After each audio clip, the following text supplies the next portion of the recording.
As the United States continues to withdraw its troops from war-torn Syria, on the ground the military landscape is rapidly changing and alliances are shifting between parties, all looking to pursue their country's interests. Russia and Turkey now agreeing to coordinate ground operations during a meeting between Russian Foreign Minister Sergei Lavrov and his Turkish counterpart Mevlut Cavusoglu in Moscow Saturday. Take a listen. We got on the same page about how Russian and Turkey military forces on the ground will keep coordinating their steps under new circumstances, targeting the final elimination of the terrorist threat in Syria. We will continue to actively work and coordinate with our Russian and Iranian colleagues in order to accelerate the coming of a political settlement in the Syrian Republic. Comes after the unexpected move by US President Donald Trump last week, declaring that Islamic State has been knocked out, making the US presence in Syria obsolete, and announcing he'll pull all 2,000 US troops from Syria.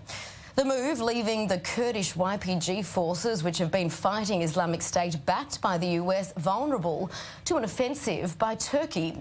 Now, Turkey considers these forces to be part of a terrorist group, and since Trump's December 19 announcement has been intensifying its military activity near positions held by Kurdish fighters. Looking around for protection, the YPG saying this in a statement: "We invite the Syrian government forces to assert control over the areas our forces have withdrawn from, particularly in Manbij, and to protect these areas against a Turkish invasion." The Syrian army spokesperson then making this televised address. The General Command of the Armed Forces announces the entrance of Syrian Arab Army forces into Manbij and raising the Syrian Arab flag in it. All right, we'll turn to our panel for insight. Mohammed, first of all, talk us through what makes, we'll paint a picture at least of the landscape, what makes Manbij so strategically important? Because of its closeness to the Turkish border, because of the YPG and the heavy presence of its fighters in this border town, as well as the closeness of the Turkish military forces to Manbij, which Turkey have always said that Manbij and any other Turkish majority towns, villages and cities along its border with Syria is unacceptable to have any Kurdish fighters. I mean, if we look at this map, we see this yellowish colored area. That's where the SDF, those are the Syrian Democratic Forces, mainly Kurdish fighters, or the YPG, those are also Kurdish fighters. They're called also the People's Protection Units, have heavy presence. Backed by whom? By the United States. The Turkish military for a while was resistant to attack them directly, even though they've had two different military campaigns in Syria and that part of the country. But they were almost about to go in for a third campaign until President Donald Trump announced his decision to pull out the 2,000 American forces from there. Then the Turks took a step back and they said, well, let's wait to see what's going to happen. Turkey is one of three major players in Syria: the Russians, the Iranians and the Turks. And right now the Turks are lurking on the side. They believe that this is their opportunity, their chance of a lifetime to go in once and for all and make sure that the Kurdish fighters are beaten, defeated once and for all, and they do not represent a national security threat to Turkey. So, Owen, to that point, Lavrov and Cavusoglu have agreed that their countries will coordinate in terms of rooting out these terrorists. But as Mohammed alluded to, what they consider to be terrorists are two very different stories. So what does this mean in actuality? Well, that's going to be really interesting to see, Tracy, but you're absolutely right. The key point is that the Turks consider the YPG and consider the Kurdish groups to be, quote, terrorists. That's not necessarily a description that's shared internationally and maybe not even by the Russians themselves, but this may be a point in which the Russians are willing to concede.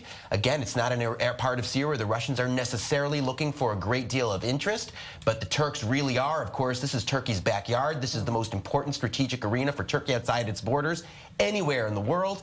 And so, again, the Turks really have a strong interest in that part of Syria. The Russians may be less so, and the Russians, I suspect, might be willing to concede this part of Syria to the Turks in return for the Turks not going forward to topple Bashar Assad and withdrawing some of their support for the Syrian rebels? You disagree? I disagree. I think there is an agreement already between Russia and Syria. What the Turks are looking for is to make sure that no Kurdish fighters are anywhere close to its border.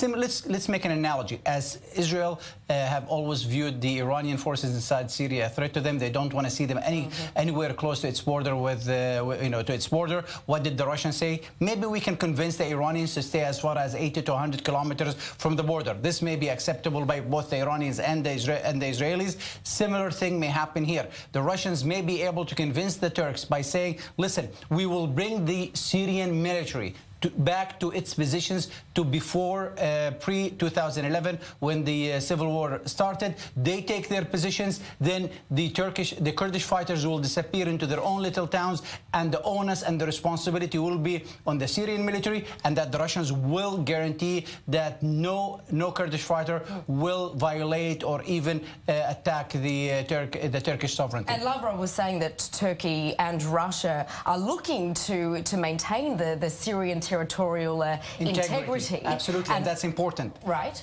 Important because Turkey doesn't want to see Syria fractured into what could be an eventual autonomous or an independent state for the Kurdish people. Nothing to give its own Kurdish minority an idea of trying once again to have its own autonomous or Kurdish state in Turkey. And then when those Kurdish YPG forces invited the Syrian government army, we heard this response from Turkish President Tayyip Erdogan. Take a listen.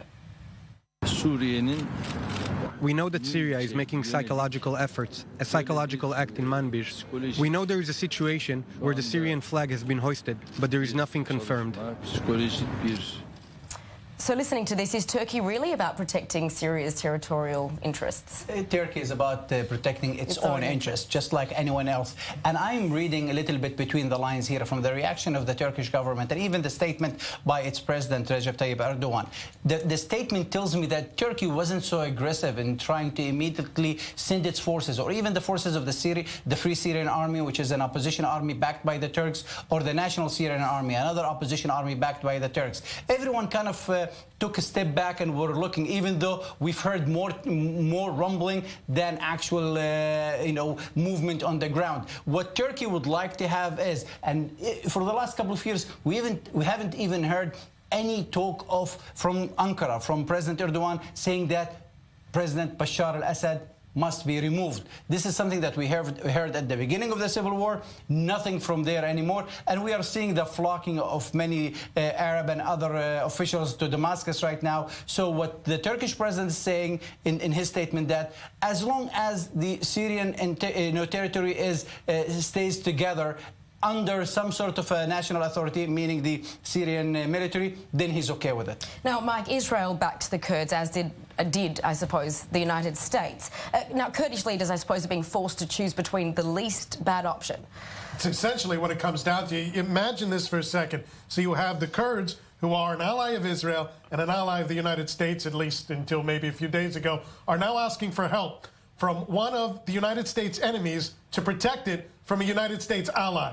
Think about that, and the geopolitics, what's going on in this current situation is mind-blowing, but the Kurds feel like they have no other choice at this point. They don't have friends in the region that can protect them, so they're looking to the worst enemy. Mike is so correct. The Kurds in the region have been betrayed by the U.S. twice just in the last 2 years. One time in Iraqi Kurdistan with the referendum, and the Americans immediately kind of took away their support for their independence. And here's another one. I mean, as we know, that the perception in the Middle East, and to some extent it's factual, the Americans cannot be trusted.